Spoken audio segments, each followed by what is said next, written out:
21 листопада в Україні відзначають День гідності та свободи.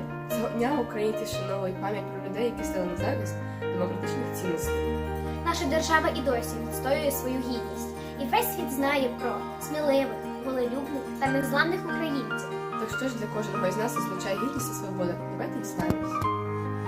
Що для вас гідність? Насамперед, це гідність – це бути українцем. Гідність, я розумію, це те, що як ти живеш в житті, в суспільстві, гідно проживаєш своє життя по відношенню до себе, в першу чергу, до своєї сім'ї, оточення. Гідність любити свою батьківщину ніколи і не продавати не тільки батьківщину, а людей. Гідністю є те, щоб люди жили в мирі, весь світ, щоб не було війни. Гідність – це людина повинна поводити тебе так, щоб робити добро для себе і для людей.